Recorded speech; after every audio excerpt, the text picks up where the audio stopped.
Salut et bienvenue dans votre espace dédié au sport. Un grand merci aux anciens abonnés qui ont réussi à retrouver notre nouvelle adresse après la perte de notre chaîne Novita. Et si c'est votre première visite, nous vous souhaitons la bienvenue et n'hésitez pas à vous abonner. Vous allez adorer cet endroit. N'hésitez pas à aimer, partager et commenter pour faire savoir que vous êtes passé par ici.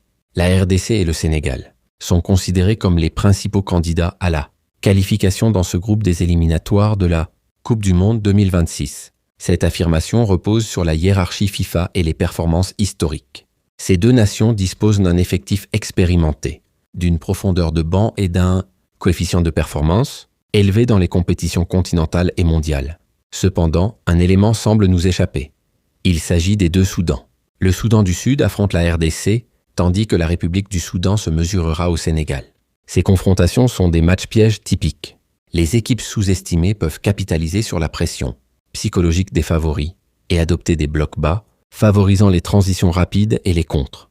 Pourquoi ces deux rencontres sont-elles plus concurrentes, directes que le match entre la RDC et le Sénégal? Avant d'ouvrir la boîte, voici la bonne nouvelle pour les supporters congolais.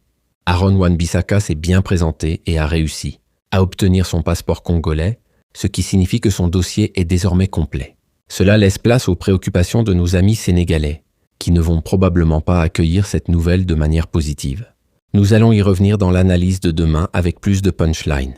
Alors continuons sur le sujet du jour. Les matchs contre les outsiders sont souvent les plus déterminants dans les phases de groupe, car ils conditionnent le niveau de marge de manœuvre avant les confrontations directes. Une contre-performance ici réduit drastiquement les options tactiques futures. Si le Sénégal ne parvient pas à s'imposer contre le Soudan à Dakar et que la RDC remporte son match contre le Soudan du Sud, à l'extérieur, cela compliquerait la situation pour le Sénégal.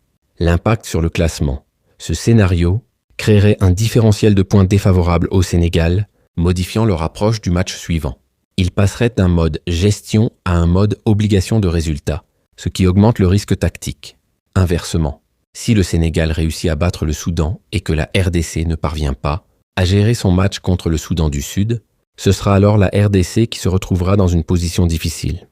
Les conséquences psychologiques. La RDC serait alors sous pression maximale à domicile, ce qui pourrait affecter la fluidité du jeu et favoriser les erreurs individuelles, surtout dans les phases de relance. Il est crucial de porter une attention particulière aux deux Soudans, même du point de vue de la RDC ou du Sénégal. En effet, perdre contre le Soudan ou faire match nul n'a pas de sens. Si l'autre équipe concurrente, en l'occurrence le Soudan du Sud, réalise un meilleur résultat à Dakar, le benchmarking des performances adverses est essentiel en phase de groupe. Chaque point perdu contre une équipe supposée faible devient un handicap stratégique, surtout si l'autre favori optimise ses résultats. Un match nul ou une défaite pour la RDC contre le Soudan du Sud serait considéré comme un échec. Sur le plan statistique, une contre-performance contre une équipe classée en bas du tableau réduit les chances de qualification de plus de 40% selon les modèles probabilistes de la FIFA. Si la RDC ne parvient pas à s'imposer face au Soudan du Sud, cela signifierait qu'elle devra absolument gagner contre le Sénégal à Kinshasa. Le scénario de rattrapage. Cela impose une stratégie de jeu à haut risque, avec une intensité offensive accrue et une exposition défensive plus grande. Le match devient alors un must-win avec peu de marge pour l'erreur. Dans le cas où le Sénégal triomphe contre le Soudan à Dakar, cela impliquerait qu'il n'aurait d'autre choix que d'opter pour un match nul à Kinshasa, étant donné qu'ils auraient déjà pris de l'avance en points. La gestion du tempo. Le Sénégal pourrait alors adopter une approche défensive structurée avec un bloc médian et une gestion du rythme pour neutraliser les offensives congolaises. Le match deviendrait une bataille de possession et de transition. Si la RDC fait match nul contre le Soudan du Sud et que le Sénégal bat le Soudan, cela créerait un écart d'un point entre eux, plaçant le Sénégal en tête. Cela obligerait la RDC à vaincre le Sénégal à Kinshasa, quel qu'en soit le coût.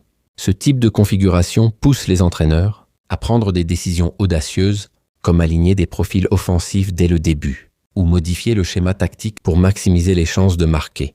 Il est bien connu comment les équipes africaines prennent très au sérieux chaque point dans leur quête de qualification, même pour un match nul. Dans les éliminatoires africains, le moindre point est capital, en raison du faible nombre de matchs et de la densité des groupes. Cela explique les stratégies de conservation de score et les jeux de possession stériles en fin de match. Si la RDC se retrouve dans l'obligation de l'emporter contre le Sénégal à Kinshasa, Nous pouvons nous attendre à un match où chaque contact sera utilisé pour gagner du temps, car le Sénégal adoptera une approche stratégique plutôt que de chercher à réaliser des exploits. Simulation et gestion du chrono. Les équipes en position défavorable utilisent souvent des tactiques de ralentissement du jeu, temps mort, simulations, gestion des remises en jeu, pour casser le rythme adverse et préserver un score favorable.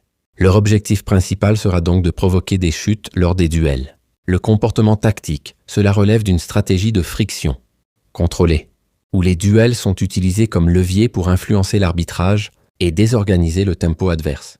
D'autre part, si le Sénégal ne parvient pas à battre le Soudan, à Dakar et doit impérativement s'imposer à Kinshasa, cela promet d'être captivant.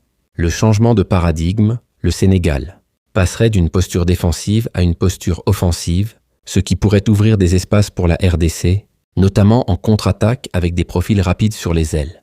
En effet, si le Sénégal fait match nul à Dakar et que la RDC remporte sa rencontre contre le Soudan du Sud, la RDC serait alors en tête avec une avance de 3 points. Le Sénégal n'aurait alors d'autre choix que de tenter de gagner et de prendre les 3 points à Kinshasa. Les calculs des probabilités. Ce scénario impose une victoire impérative au Sénégal, ce qui augmente la tension psychologique et réduit leur capacité à gérer les imprévus tactiques, cartons, blessures, arbitrage. La grande question demeure, comment le Sénégal pourrait-il s'imposer à Kinshasa et repartir facilement avec les 3 points? C'est là le véritable enjeu. L'analyse de faisabilité. Gagner à l'extérieur, contre une équipe motivée et soutenue par son public, nécessite une maîtrise tactique, une discipline défensive et une efficacité chirurgicale dans les phases offensives. Avant d'approfondir cette réflexion, je tiens à m'adresser clairement à la communauté congolaise. Ce passage marque un pivot vers le discours motivationnel, essentiel pour renforcer la cohésion communautaire et l'engagement autour de l'équipe nationale. Nous devons nous concentrer sur le match contre le Soudan du Sud, plutôt que sur la rencontre à Kinshasa, contre les Lions de la Teranga. Gagner le match accessible permet de sécuriser les points et de créer une dynamique positive avant le choc contre le Sénégal. C'est une gestion rationnelle des ressources mentales et physiques.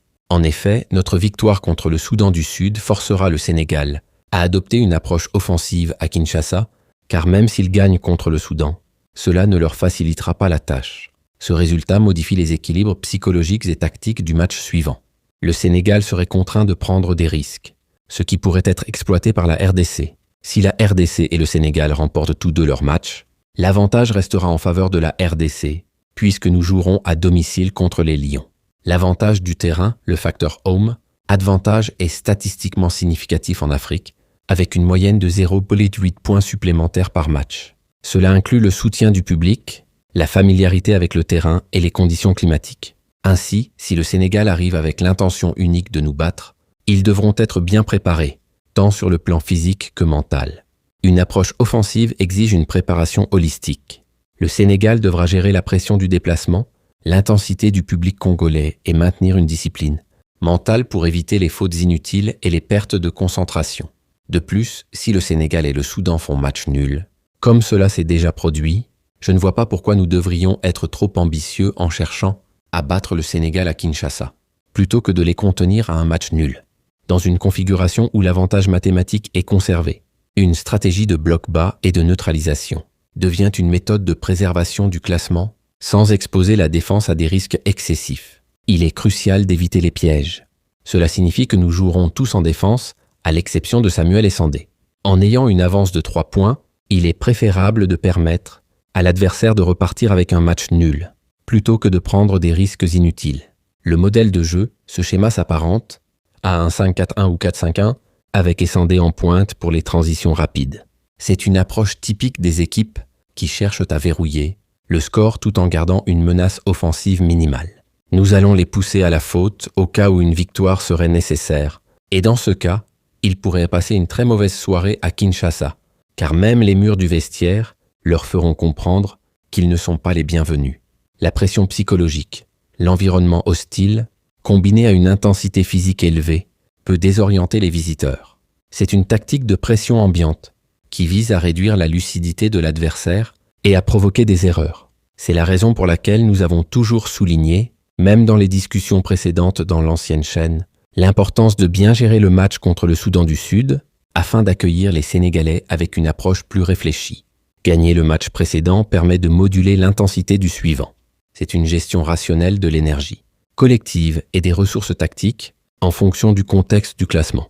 Pour que le mois de septembre soit favorable, notre entraîneur doit avoir une vision claire de la situation, de ces joueurs cadres qui rencontrent des difficultés préoccupantes dans leur club.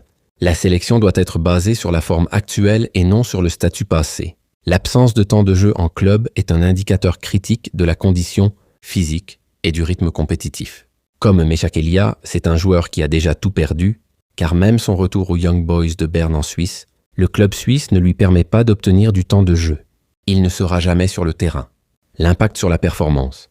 Un joueur sans rythme de compétition perd en explosivité, en endurance et en automatisme collectif. Cela affecte directement sa capacité à performer dans un match à haute intensité. Dans ce contexte, devrait-il continuer de bénéficier d'un traitement de faveur en équipe nationale? Il ne s'agit plus de se concentrer sur les anciennes célébrités. Nous devons donner une chance à ceux qui le méritent vraiment. La méritocratie sportive repose sur la performance actuelle. Favoriser les joueurs actifs et en forme renforce la compétitivité et la cohésion du groupe.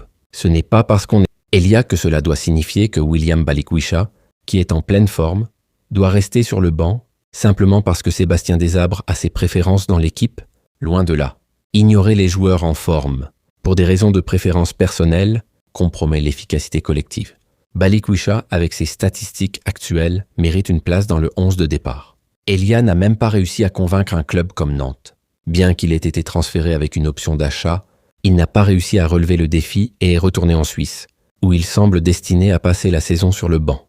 L'incapacité à s'imposer dans un club de Ligue 1 est révélatrice d'un décalage entre le potentiel perçu et la réalité du niveau requis. Cela doit être pris en compte dans les décisions de sélection nationale. Est-ce vraiment avec ce type de joueur que nous allons nous préparer à affronter le Sénégal? Face à une équipe comme le Sénégal, chaque poste doit être occupé par un joueur en pleine possession de ses moyens. L'alignement de joueurs en méforme réduit les chances de succès. Chers supporters congolais, écoutez bien, si notre équipe compte sur des joueurs comme Elia, Batou Binsika et Piquel, qui n'ont même pas de club à l'heure actuelle, alors croyez-moi, les Sénégalais pourraient bien célébrer leur victoire à Kinshasa, devant plus de 80 000 fans en dansant le fin bout. L'absence de club signifie une absence de rythme, de compétition et de préparation physique. Cela expose l'équipe à des déséquilibres tactiques et à une vulnérabilité défensive. Le Sénégal que nous allons rencontrer, chers supporters, reste le Sénégal. Un lion, même blessé, ne perd pas sa nature, il demeure un lion. Le Sénégal possède une culture tactique, une expérience internationale et une profondeur d'effectifs qui en font un adversaire redoutable, même en cas de blessure ou de méforme. Nous savons déjà que Mbemba, qu'il est un club ou non, sera aligné par Sébastien Desabres comme titulaire, peu importe nos opinions à ce sujet. L'alignement systématique d'un joueur sans évaluation de sa forme actuelle peut créer un déséquilibre défensif et affecter la dynamique du groupe. Il est clair que la majorité des supporters souhaitent voir Mbemba sur le terrain, qu'il soit en pleine forme ou pas. La popularité d'un joueur ne doit pas dicter les choix tactiques. Le football moderne exige des décisions basées sur des données de performance et non sur l'émotion. Merci, mais il est important de rappeler que Mbemba est un humain, pas un extraterrestre. Même les meilleurs joueurs ont besoin de rythme, de préparation et de conditions physiques pour performer. L'absence prolongée de compétition affecte tous les profils, sans exception. Même Carlo Ancelotti ne pourrait jamais aligner un joueur qui a passé 1 année et demie sans jouer, et Guardiola non plus. Les entraîneurs de haut niveau s'appuient sur des critères rigoureux de forme et de disponibilité. Cela souligne l'importance d'une gestion rationnelle de l'effectif. Cependant, en tant que Congolais, nous avons tendance à voir les choses différemment et à applaudir la présence de Mbemba en tant que titulaire dans un match contre le Sénégal. Il est essentiel de dépasser les logiques affectives pour adopter une approche professionnelle et compétitive dans la gestion de l'équipe nationale. Mais qu'est-ce qui se passe? Chers supporters congolais, nous allons affronter le Sénégal. J'ai l'impression qu'il y a une certaine confusion. Le niveau de l'adversaire impose une rigueur maximale dans la préparation. Toute forme de complaisance peut être exploitée par une équipe aussi structurée que le Sénégal. C'est bien le Sénégal. Oui, nous pouvons être fiers des compétences de nos joueurs. Mais cela ne change rien au fait que le Sénégal est l'une des meilleures équipes du continent depuis 10 ans. Un benchmark continental. Le Sénégal est une référence en Afrique, avec une constance dans les résultats, une stabilité tactique et une génération dorée qui a performé sur plusieurs cycles. Mettre Mbemba sur le terrain, c'est une chose. Mais Moutuzami, qui joue actuellement à un niveau bien inférieur même à celui de Xavier, Basiala de Maniema Union, sera-t-il vraiment plus compétitif? La deuxième division turque n'offre pas beaucoup en termes de compétitivité. Le niveau de compétition est un facteur déterminant dans l'évaluation de la forme d'un joueur. La deuxième division turque présente un indice de performance collective bien inférieur aux standards requis pour les matchs internationaux de haut niveau. Comparer Moutuzami à Basiala souligne un déséquilibre dans les critères de sélection. Tout comme Sébastien Desabre, il a cette habitude d'un vieillard qui ne boit son café que dans la même tasse. Cette métaphore illustre une rigidité dans les choix du sélectionneur, qui semble privilégier la continuité à l'adaptabilité.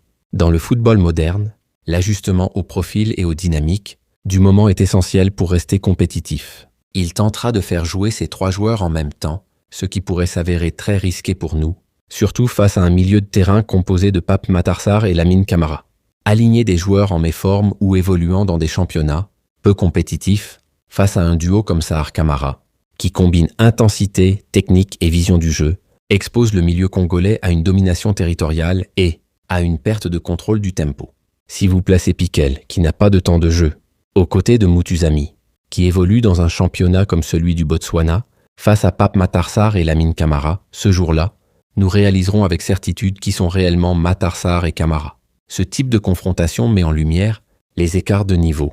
Les joueurs sénégalais, évoluant dans des ligues de haut calibre, bénéficient d'une préparation tactique et physique supérieure, ce qui pourrait se traduire par une domination flagrante.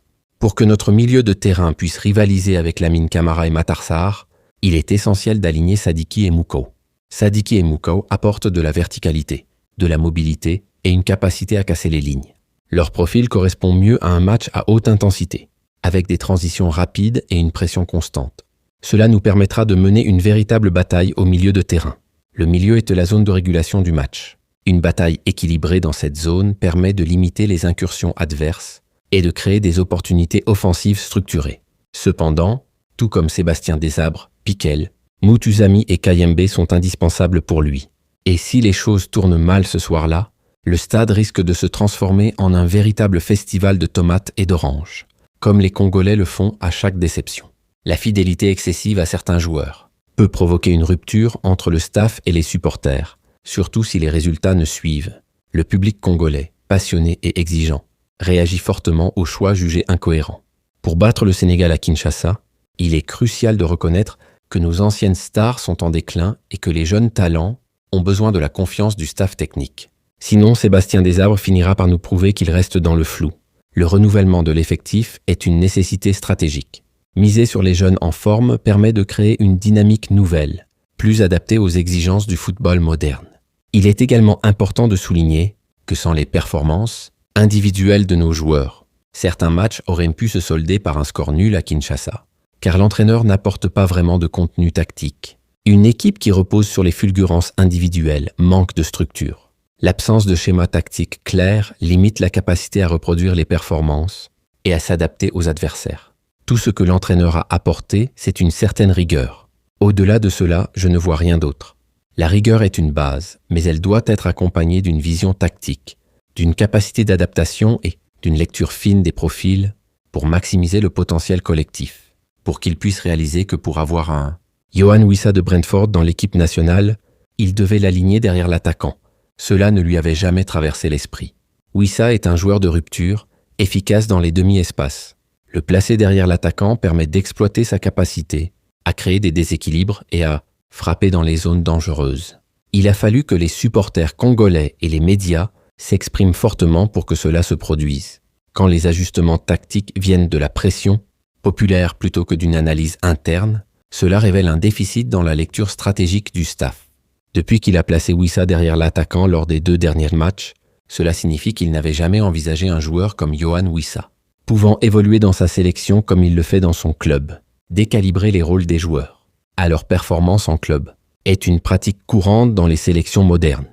Ne pas le faire limite l'efficacité et la fluidité du jeu. C'est ainsi que nous constatons que même Desabre peine à saisir les profils de joueurs qu'il a à sa disposition, car quand tu as Ngalayel Moukau et Noah Sadiki, mais que tu préfères aligner Piquel et Kayembe à leur place, il est clair qu'il y a un problème de compréhension. La méconnaissance des profils et de leur complémentarité tactique peut entraîner des déséquilibres majeurs. Mukao et Sadiki offrent des solutions modernes, dynamiques et adaptées aux exigences du haut niveau. Avec Ngalayel Mukao et Noah Sadiki d'un côté, et Piquel et Mutusami de l'autre, si tu présentes ces 4 joueurs à des entraîneurs de renom, personne ne choisira Piquel, Mutusami, ni même Edo Kayembe. Les entraîneurs de haut niveau privilégient les joueurs en forme, avec une capacité à s'adapter au système moderne. Le choix est souvent basé sur la polyvalence, la vision du jeu et l'impact physique. Mukao et Noah Sadiki sont de véritables talents, mais l'entraîneur ne semble pas les apprécier à leur juste valeur. Sous-utilisation des ressources, ignorée. Les talents émergents freinent le développement collectif et empêchent l'équipe de se renouveler. Cela peut aussi démotiver les jeunes et créer des tensions internes. Lors du match contre le Soudan du Sud, la victoire 1-0 à Kinshasa a été le résultat d'une action individuelle de Théo Bongonda. L'entraîneur semblait déjà perdu. Une victoire sans construction collective révèle un manque de stratégie. Bongonda a compensé une défaillance tactique par son talent individuel. De même, contre le Togo, le score de 1-0 à Kinshasa est également dû à une action individuelle de Kayembe. L'entraîneur était presque désorienté. Quand les mêmes symptômes se répètent, cela confirme une tendance. Le manque de variation tactique et de plan de jeu devient préoccupant. Les 2 buts marqués contre Madagascar, celui de Piquel, est le fruit d'une action individuelle, tout comme le but de Kalala sur un ballon perdu dans la surface, qui est également une réussite personnelle. L'absence de séquence collective construite montre que l'équipe ne fonctionne pas comme un bloc. Cela limite la capacité à dominer un match ou à réagir face à un adversaire bien organisé. Les preuves s'accumulent. Donc, s'il souhaite que les choses s'améliorent, il doit se débarrasser de ces cadres en perte de vitesse. Voilà. Merci chers supporters et au revoir.